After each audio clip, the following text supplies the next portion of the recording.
Hello hi group 2 mains రాసే మిత్రులందరికీ స్వాగతం. ఈ మధ్య గ్రూప్ 2 మెయిన్స్కి సంబంధించి నేను వీడియోలు చేయడం తగ్గించినప్పటికీ పూర్తి స్థాయిలో ఎకనామిక్స్ పైన దృష్టి పెట్టడం, కొత్త డేటా రావడంతో ఆ పనుల్లో నిమగ్నం అవడం చేత మీతో మాట్లాడలేకపోయాను. ఈ వీడియో సబ్జెక్టు వీడియో కాకపోయినా సబ్జెక్టు ఎలా చదవాలో, ఎట్లా చదివితే మీరు గ్రూప్ 2 సాధించేస్తారో ఈ షార్ట్ వీడియోలో మీకు వివరించబోతున్నాను. కాబట్టి ఇన్ని రోజులంతా సబ్జెక్టు వీడియోలు పెడుతూ వచ్చాను. ఈరోజు ఒక వ్యూహం మాట్లాడుకుందాం. అదే రకంగా మనం ఏం చేస్తామో కూడా మీకు నేను చెప్పబోతున్నాను. మిత్రులారా, గ్రూప్ 2 మెయిన్స్ రాయడము అంటే మనము అందుబాటులో ఉన్నటువంటి సమాచారాన్ని చదవడం కాదు. మొట్టమొదట మనం అర్థం చేసుకోవాల్సినది అది. అందరూ అనుకుంటున్నారు మనకు ఏదైతే అందుబాటులో ఉందో ఆ పుస్తకం చదివితే సరిపోతుంది అనేటువంటి అభిప్రాయం. అది కాదు. నేను మీతో మాట్లాడబోతున్నా. ఫస్ట్ అందరూ ఫోకస్ ఎకనామిక్స్ పైన ఉంది. అంటే ఎకానమీ, నాట్ ఎకనామిక్స్. ఎకానమీ రెండు చాలా తేడా ఉందండో. ఈ ఎకానమీ గురించి నేను కాసేపు మాట్లాడితే తర్వాత అన్నిటిపైన మాట్లాడతాను. నేను వేసి కొన్ని ప్రశ్నలు ఎట్లా ఉన్నాయో చూసిన తర్వాత ఈ వ్యూహం ఎలా ఉండబోతుందో మీరు నిర్ధారణకు వస్తారు. దయచేసి వీడియో చివరి వరకు చూడండి. ఎప్పుడు నా నోటి నుంచి వీడియో చూడండి అనే మాట అనడం చాలా చాలా అరుదు, కానీ ఈ వీడియో చూడమంటున్నాను.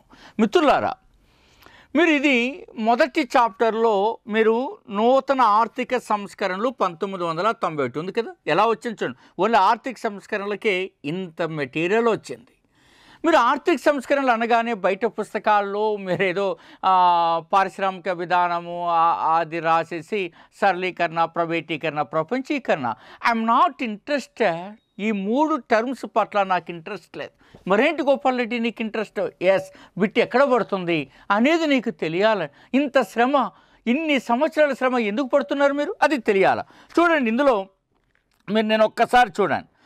ఇందులో ఫస్ట్ మీరు కానీ గమనిస్తే మీకు ఏం తెలియాలి ఆర్థిక సంస్కరణలో అనగానంటే, దయచేసి నేను చెప్తుంది ఒక్కసారి చూడండి మిత్రులారా. నూతన ఆర్థిక సంస్కరణలో అనగానే వాడు ఏవేవో ఇచ్చింటాడు, ఎంఆర్టీపీ చట్టాలు, తర్వాత విదేశీ పెట్టుబడి విధానం, ప్రభుత్వ రంగ విధానం, సాంకేతికత, ఓకే. కానీ మీరు చేయాల్సింది ఎలా చదవాలి. ఫస్ట్ ఎలా చదవాలంటే మీరు చూడండి, ఈ రకమైనటువంటి నీ దగ్గర సమాచారం ఉండాలా. ఏంటి ఆ సమాచారం మిత్రులారా? ఒక సెకండ్ చూడండి. ఎల్పిజి అంటే మనకు సరళీకరణ, ప్రైవేటీకరణ, ప్రపంచీకరణ ప్రభావం ఫస్ట్ నీకు చదవాలి. అక్కడ పెట్టుబడి ఏం రాశాను? 1991లో భారత ఆర్థిక వ్యవస్థ మనకు సైజ్, దాన్ని మనకు పరిమాణం ఎంత ఉందో ఉంచండి. 90-91. మళ్ళీ లేటెస్ట్గా 23-24 ఎంత, అది నీకు బిట్టు రావాలి. అది నీకు తెలియాలి. అది తెలిసి దానికి లింక్ ఎక్కడ చేసుకోవాలో తెలుసా? ప్రపంచంలో అతిపెద్ద ఆర్థిక వ్యవస్థలో 5వ ఆర్థిక వ్యవస్థను చదివితే సరిపోదు. అది ఆ 4వ ఆర్థిక వ్యవస్థగా ఎప్పుడు మారుతుందో IMF అంచనా ఇచ్చింది. నేను ఆ పీడిఎఫ్లో చూపించాను. ఆ పీడిఎఫ్ ఇది మిత్రులారా. ఇది ఆర్థికాభివృద్ధి పీడిఎఫ్లో మీకు చూపించాను. చూడండి ఎట్లా తయారు చేసామో. శ్రీ మేఘన థింక్ ట్యాంక్ విద్యార్థులు ఎలాంటి విజయాలు సాధిస్తారో మనం ఫిబ్రవరి 23 మాట్లాడుకుందాం మళ్ళీ. అట్లాగే మీరు గమనించాల్సింది ఏంటంటే, 3వ అతిపెద్ద ఆర్థిక వ్యవస్థగా ఏ సంవత్సరం నాటికి మారిపోతుందో IMF చెప్పింది. అది ఇక్కడే రావాలా? అది ఎల్పిజి ప్రభావం అంటే. అది ఇక్కడే కాదండి, అది మీరు not only the economic size కాదు మీరు గమనించాల్సింది, FDI ఫ్లో కూడా మీరు గమనించాలి. రాసాను చూడండి. 91 ఎలా ఉంది, 23-24లో ఎలా ఉంది. సరే, సో మీరు ఇంకా విశేషత ఏంటో తెలుసా మిత్రులారా? ప్రపంచ వాణిజ్యంలో భారతదేశం ఏ రకంగా, ఇండియా షేర్ ఎట్లా ఉంది, ఇది తయారు చేసుకోవాలి. ఇలా చదవాలా? ఇలా చదివితే మీరు సక్సెస్ అవుతారు. అది నేను మీతో మాట్లాడుతున్నది, నేను మీతో చెప్తున్నది మిత్రులారా. అర్థమవుతుందండి? అందుకని మీరు గమనించుంటారు ఈ ఆర్థికాభివృద్ధిలో కూడా నేను ఏమేం ఫ్యాక్టర్స్ గమనించాలో మన వీడియోలో స్పష్టంగా చెప్పాను. అందుకని మళ్ళీ ఇప్పుడు చెప్పక్కర్లేదు, ఎందుకంటే 2 సార్లు చెప్పినట్టు అవుతాను.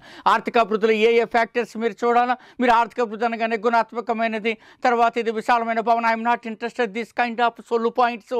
What I'm interested is here just to collect the information much and more. The information is related to 2024. ఇది నీకు రావాలా. ఇది నీకు వస్తే నువ్వు సక్సెస్ అవుతావు. చూడండి, మొదటి యూనిట్ అంతా మీకు ఎలా ఉందో చూడండి మిత్రులారా. ఇది ఇదంతా ఇవి ఆ పేజీలు అంతా కలిపితే మొదటి యూనిట్. ఇట్లా ఉండాలి. ఇందులో వాడు మరొకటి ఇచ్చాడు, మీరు గమనించారా మిత్రులారా? ఏమి ఇచ్చాడు వాడు? మొదట వాడు ఇచ్చిన దాంట్లో ఆర్థిక వనరుల వికేంద్రీకరణ ఉంది కదా, ఆ వికేంద్రీకరణ అంటే ఏం చదవాలా? అందరూ 15వ ఆర్థిక సంఘం ఏం చెప్పిందో చదివేస్తారు. I'm not interested. నీకేం కావాలి? హారిజాంటల్గా వర్టికల్ డెవల్యూషన్ కావాలి, హారిజాంటల్ డెవల్యూషన్. ఈ పట్టిక ఖచ్చితంగా చదివి ఉండాలి మీరు. ఏ ఏ రాష్ట్రాల మధ్య ఎట్లా ఇది డిస్ట్రిబ్యూషన్ అవుతుంది తెలిసి ఉండాలా. వర్టికల్ డెవల్యూషన్ ఆల్రెడీ అది 15th ఫైనాన్స్ కమిషన్ ఇస్తుంది కాబట్టి అది తెలిసినదో ఇది ఇలా ఉండాలి. ఇట్లా కలెక్ట్ చేసేసి ఒక చోటుకి సమాచారం వస్తే చదవడం ఎంతసేపు ఉండి? చాలా ఈజీ కదా మిత్రులారా. ఇది నేను మీతో మాట్లాడుతున్నది. ఈ రకంగా చేయాల్సింది అదే నేను అంటున్నా. ఈ అద్భుతమైనటువంటి వ్యూహం అనేది ఏదైతే ఉందో, మీరు ఇన్ఫర్మేషన్ కలెక్ట్ చేయడం అనేది రావాలా. అది ఈ ఇన్ఫర్మేషన్ ఏదైతే ఉందో, ఈ ఇన్ఫో 2024 దీనికి సంబంధించి అప్డేట్గా ఉండాలా. ఇది నేను ఫస్ట్ మీతో మాట్లాడుతున్నటువంటిది మిత్రులారా. మీరు గమనించే ఉంటారు, మన తెలంగాణ ఎగ్జామ్లో జరిగినప్పుడు మీకు పాలిటీలో 50కి 46 బిట్లు ఆ బుక్ కూడా చూపించిన ఆ వీడియో చూడండి ఎవరైనా. మిత్రులను మీరు చదివేటప్పుడే చాలా కొత్త కొత్త బిట్లతో మీరు చదవాల్సినటువంటి అవసరం ఉంటుంది.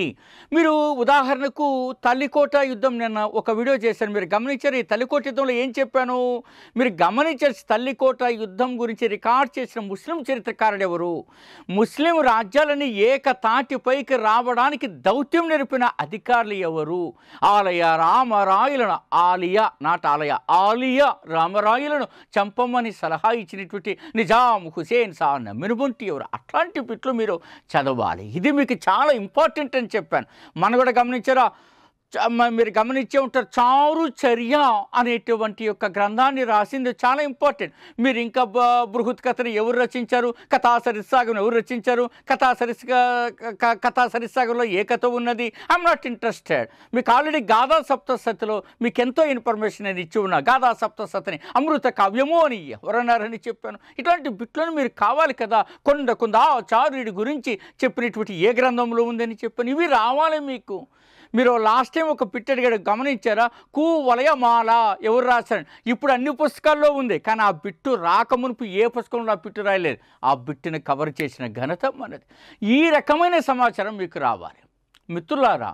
ఎన్ని సంవత్సరాల నుంచి మీరు పడుతున్నటువంటి శ్రమను మనం అర్థం చేసుకుని 80 మూల గ్రంథాల నుంచి, నేను మీ కిందాకే చెప్పాను, 80 మూల గ్రంథాల నుంచి very authentic standard sources you can check on any time. ఈ గ్రంథాల నుంచి తీసుకుని ఇప్పుడు నేను చూపిస్తున్నటువంటి ఇన్ఫర్మేషన్ అంతటిని కంపైల్ చేసి మీకు అందించినటువంటి పుస్తకాలు మిత్రులారా. మీరు గమనించింటారో అవన్నీ ఎట్లాంటి నేను ప్రయత్నం చేశాను. ఇప్పటికైనా 40 రోజుల్లో, ఇంకా మనకి చాలా టైం ఉంది, 40 రోజుల్లో 2 రివిజన్లు అయ్యే విధంగా కూడా మనం రూపొందించగలము. Please come forward and join with us. మీరు గమనించింటారా? ఆ పుస్తకాలు చూశారు కదా, ఇవి ఎట్లా ఉందో. 28 పుస్తకాలు, 25 + 3 పుస్తకాల నుంచి వచ్చిన అద్భుతమైనటువంటి సమాచారం ఇట్లా ఉంటుంది. సో ఎపిస్టీ ఇదే మీకు పాలిటీ మీరు గమనించింటారు. మొన్న వచ్చింది 50కి 46 బిట్లు. ఈసారి కూడా తొక్కదీస్తారు. ఎట్లా ఉంటుందో మీరు చూడండి. 14 సోర్సెస్ నుంచి. మిత్రులారా, సైన్స్ అండ్ టెక్నాలజీ ఇది ఒక పుస్తకం అయితే టెస్ట్లో కంప్లీట్గా డిఫరెంట్గా ఇస్తూ అప్ టు డేట్ 2024 మనం మాట్లాడుకునేటువంటి డిసెంబర్ 9 వరకు కూడా అప్డేట్ అవుతూ ఉంటుంది మిత్రులారా. అలాగే మీరు గమనించింటారు. సో ఇట్లాంటి పుస్తకాలు ఇండియన్ ఎకానమీ ఇందాకే చూపించాను కదండి, అప్డేట్ వెర్షన్. ఏపీ ఎకానమీ మాకు అధ్యయనం చేయడానికి 28 రోజులు పట్టిందనుకుంటాను. అది ఒక 15, ఇది 28 రోజులు పడితే 26-27 రోజుల నుంచి పడితే 421 పేజీలు, బడ్జెట్ 800 పేజీలను అధ్యయనము చేసి తొక్కదీసి, ఎవరైనా బడ్జెట్ ఏపీ బడ్జెట్ అనగానే అందరూ ఏం చదువుతారు మిత్రులారా? ఈ బడ్జెట్ అనగానే స్వయం ఒక పుస్తకంలాగా చదువుతారు. I'm not interest. దీన్ని మేము ఎలా చదువుతామో తెలుసా? మొత్తం వాడిచ్చిన సిలబస్ని బడ్జెట్ని ఇంటిగ్రేట్ చేస్తారు. అలాగే ఎకనామిక్ సర్వే, దాన్ని ఎకనామిక్ సర్వేలో మీరు కానీ గమనిస్తే ఈ సర్వేకి సంబంధించి కూడా అట్లాగే 421 పేజీలు. మేఘన శ్రీ మేఘన థింక్ ట్యాంక్ విద్యార్థులారా, మీరంతా అద్భుతంగా మీరు పెర్ఫామ్ చేయగలుగుతున్నారు. మీరు AP history, constitution, science and technology, అట్లాగే ఇండియన్ ఎకానమీ, జనరల్ స్టడీస్ ఓరియంటేషన్తో కంప్లీట్ చేసుకొని సిద్ధంగా ఉండే కొత్త డేటాతో మీరు 10 రోజుల్లో అద్భుతాలను సృష్టించగలరని నేను చెప్తున్నా. సచివాలయం ఉద్యోగులారా, లేదా గ్రూప్ 4 పనిచేస్తున్న ఉద్యోగులారా, ఇతర డిపార్ట్మెంట్లో పనిచేస్తున్న ఉద్యోగులారా, సాఫ్ట్వేర్లో పనిచేస్తున్న ఉద్యోగులారా, మీ దగ్గర సరైన సమాచారం లేకపోతే మీరు గ్రూప్ 2 కొట్టడం అసాధ్యము. సో కాబట్టి దయచేసి ఈ రకమైనటువంటి ప్రయత్నాలన్నీ మీకు అందించడం జరుగుతుంది. అంతేకాకుండా మిత్రులారా, మీకు ఎప్పుడైనా ఇబ్బంది అనిపిస్తే మీరు డ్రాప్ అవ్వండి వీడియో. నేను పర్టికులర్గా చెప్తున్నా, నేను చెప్పగలిగిందంతా మీకు చెప్తున్నా. దయచేసి ఇలా ఇంత కృషి జరిగిందని చెప్పడానికి కూడా మాకు ఒక అవకాశం మీరు ఇవ్వవలసిందిగా నేను రిక్వెస్ట్ చేస్తూ ఉండా. మిత్రులారా, 80 మూల గ్రంథాలు ఆడుకు దొబ్బడానికి ఈ మాట కాదు. నేను మరొక విషయం చెప్తున్నా. మన సిలబస్ని 160 భాగాల మైక్రో లెవెల్, ఈ ఆలోచన కూడా ఎవరికి రాలేదండి. ఈ మైక్రో లెవెల్లో చేసి 160 భాగాలుగా చేసి ప్రతి చిన్న భాగానికి ఒక టెస్ట్. ఆర్థికాభివృద్ధి పైన 20 కొత్త క్వశ్చన్లు ఎప్పుడైనా చూసారా? నీతి ఆయోగ్ పైన 20 కొత్త క్వశ్చన్లు మీకు ఓన్లీ కొత్తగా. అట్లాగే కాకుండా మీకు మొత్తము ఆర్థిక వికేంద్రీకరణ పైన క్వశ్చన్లు. ఇట్లా డిజైన్ చేసినటువంటి వ్యవస్థ మిత్రులారా ఇది. శాతవాహన మతం పైన 20 క్వశ్చన్స్, ప్రవేశిక పైన 20 కొత్త క్వశ్చన్స్. ఇది మీకు అందుబాటులో వస్తుంది. ఇందులో బేసిక్స్ ఉండవు, రిపీటెడ్ ఉండవు, ఓల్డ్ క్వశ్చన్స్ ఉండవు, బయట పుస్తకాలలోని బిట్స్ కూడా ఉండవు. ఏదైతే మనం చెప్తుంటాం అది అందరూ గమనించాల్సింది, ఆ ఇంటిగ్రేట్ చేసుకొని చదవడం అనేది రావాలి. ఇంక ఈ కోర్సులో కూడా మీరు అందుబాటులోకి తీసుకోవచ్చు. అతి త్వరగా సింపుల్గా పరీక్షకు అవసరమైన రీతిలో చదివేది అంతటి ఇందులో చెప్పడం జరిగింది.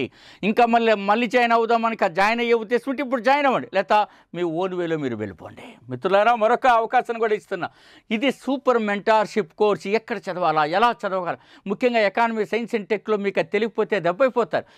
నేను కాప్ 16 గురించి చెప్పాను చూసారు. బిట్లు ఎలా ఉన్నాయి, 360 డిగ్రీల కోణంలో. ఇది శ్రమ పడ్డం అంటే అర్థమవుతుందండి. ఇప్పటికీ ఎవరికి మన టీంలో నిద్ర లేదు. నిరంతరం ఇక ఒక 10 రోజుల తర్వాత బహుశా నిద్రపోవడానికి మాకు అవకాశం వస్తుంది. 3 ఏళ్ళ నుంచి మార్చి పుస్తకాలన్నీ తెగ ఇబ్బంది పడుతూనే ఉన్నాం. ఇక ఎకానమీ అయిపోయింది, అందరూ ఎకానమీ అంతా అయిపోయింది అనే దశలో మళ్ళీ ముఖ్యమంత్రి గారు కొత్త బడ్జెట్, కొత్త సర్వే పెడుతున్న ప్రకటించడం, మళ్ళీ అవి కాయలు కాచలు ఎదుర్చడం, అవన్నీ ప్రకటించిన తర్వాత అవన్నీ అధ్యయనం చేయడం. 200 పేజీలు గాన మీరు చదివితే కనీసం 20 పేజీలకు కూడా మనకు డ్రాఫ్ట్ రావట్లేదు. అంత సొల్లు ఉంటుంది. పెద్ద పుస్తకాలు పట్టుకొని అవి అర్థం కాకుండా మనకు రివిజన్ కాకుండా వెళితే ఏమి సుఖం లేదు. 40 రోజుల్లో 2 రివిజన్లతో మీకు అద్భుతమైనటువంటి సబ్జెక్టుతో ఎవరికి తెలియని కొత్త పాయింట్లతో నడిపించేటివి ఈ వ్యవస్థలు అంతే ఉంటాయి.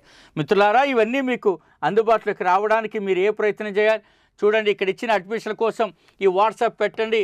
65 పేజీల మెటీరియల్ మీకు డెమో పెడతారు. సో అంతేకాకుండా మీరు అర్థం చేసుకోండి, శ్రీ మేఘన థింక్ ట్యాంక్ యాప్ డౌన్లోడ్ చేసుకొని అక్కడ ఉన్నటువంటి టెస్ట్ సిరీస్ రాయండి. ఎగ్జామ్ పాయింట్ ఆఫ్ వ్యూకి ఎలా ఉంటుందో కూడా మీకు తెలుస్తుంది. ఈ రకమైనటువంటి ప్రయత్నం దేశంలో ఎక్కడా జరగలేదని నేను గట్టిగా కూడా చెప్పగలను. అందుకే మిత్రులారా, ఈ వ్యూహాన్ని ఫాలో అవ్వండి. మళ్ళీ నేను మీకు ఏం చెప్తానంటే, ఒక 40 రోజులు ఏం చేయాలో కూడా చెప్తాను. మీరు చేయాల్సింది సూపర్ మెంటర్షిప్ కోర్సులోకి వెళ్ళి ఒక టాపిక్, ఫర్ ఎగ్జాంపుల్ ఆర్థికాభివృద్ధి ఎలా చదవాలి, 20-24 డేటాను ఎక్కడ ఉండాలో తీసుకోవాలి, అక్కడే రాసేసి ఉంటారు. అది చదువుకునే దానికి మెటీరియల్కి వెళ్ళి చదువుకునే దానికి వచ్చి టెస్ట్ రాస్తే అద్భుతమైనటువంటి యొక్క సబ్జెక్ట్ వస్తుంది. సో ఇలా చేయడం వచ్చిందా, ఈ 30 సంవత్సరాల పరిశోధన అనుభవం అంతా మీకు అందించడం జరుగుతుంది.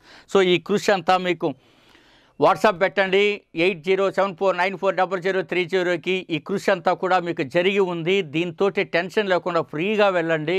చక్కగా మీరు ఉద్యోగాన్ని సాధిస్తారు.